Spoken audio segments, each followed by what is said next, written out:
కన్యరాశి వారికి ఈ కాళభైరవ జయంతి సందర్భంగా ఎలాంటి విధి విధానాలు పాటించాలో ఈ వీడియోలో సవివరంగా సంపూర్ణంగా తెలుసుకుందాం.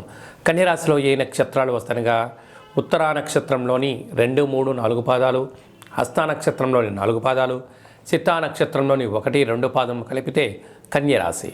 చాలామందికి పుట్టినటువంటి కాల సమయంలో డేటా బర్త్లు లేనటువంటి ఏకైక కారణం చేత పేరు యొక్క మొదటి అక్షరాన్ని అనుసరిస్తూ ఆ రాశిని తెలుసుకునే ప్రయత్నం అవుతుంది.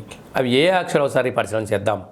టో, పా, పి, పు, ష, అణ, ఠ, పే, పో అక్షరాల వారంతా కూడా కన్యరాశి జాతకులు.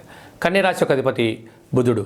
వీరికి రాశిలోనే కేతు సంచారం చేయడం వలన గతంలో జరిగినటువంటి పనులని అన్నిటిని దృష్టిలో పెట్టుకొని ఇప్పుడు చేసే పనులలో భవిష్యత్తుపై ఎలాంటి ఇబ్బంది పడకుండా సంపూర్ణంగా సమగ్రంగా తెలుసుకునే ప్రయత్నం చేయడంలో మీరు ముందు వరుసలో ఉంటారు. కనుక కారణం ఏమిటయ్యా అంటే గతంలో చేసిన చిన్న చిన్న తప్పులను దానివల్ల మీరు భారీ మూల్యం చెల్లించుకున్నారు.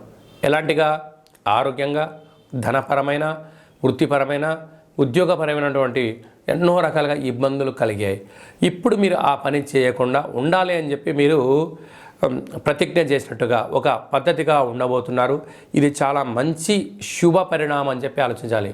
ఏదైనా పని చేసేటప్పుడు 1కి 100 సార్లు ఆలోచించి చేయగలిగినట్లయితే మీకు, మీ కుటుంబానికి, ఆరోగ్యానికి ధనపరమైన చిక్కులు తొలగిపోతాయని చెప్పి గమనించాలి. ధనస్థానంలో శుక్రుడు స్వక్షేత్రకారకంగా ఉండడం వల్ల మీ ఓపిక, పట్టుదల, ఆధ్యాత్మికత వలనే మీ యొక్క ధనం రెట్టింపు అవ్వబోతుంది. తృతీయంలో కుజుడు సంచారం చేయడం వలన అన్నదమ్ముల నుంచి, అక్కాచెల నుంచి, తల్లిదండ్రుల నుంచి మీకు రావాల్సినటువంటి స్థిర చిరాస్తులు రాబోతున్నాయి. అర్ధాష్టమ రవి బుధ సంచార స్థితి ఉండడం వలన అష్టమి తిథి, పూర్ణిమ తిథి, మీ జన్మ నక్షత్రం రోజున దూర, వాయు, జల ప్రయాణాలు, ముఖ్యమైన సభలు, సమావేశాలు వాయిదా వేసుకోవడం ఉత్తమోత్తంగా భావించాలి.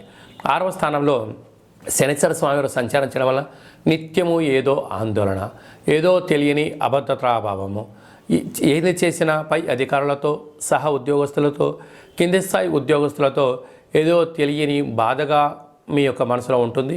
అది ధర్మబద్ధమైనప్పుడు మీరు ఇంతటి బాధ పడాల్సిన అవసరం లేదు అని చెప్పి గుర్తుపెట్టుకోగలరు. సప్తమ స్థానంలో రాహు సంచారం చేయడం వలన ప్రేమికులకు మంచి కాలము, వివాహం చేసుకోవాలనుకున్న వారికి యోగదాయకము, నూతన గృహ, భవన నిర్మాణ, క్రయ విక్రయాల యోగదాయకం. అష్టమంలో గురు సంచార స్థితి ఉండడం వలన ఏదో తెలియని ఆందోళన, వెలితి, ఎప్పుడు మిమ్మల్ని వేరే వాళ్ళు ఎవరో అధికారాన్ని చెలాయిస్తున్నారో అని మీరు అనుకుంటూ ఉంటుంటారు.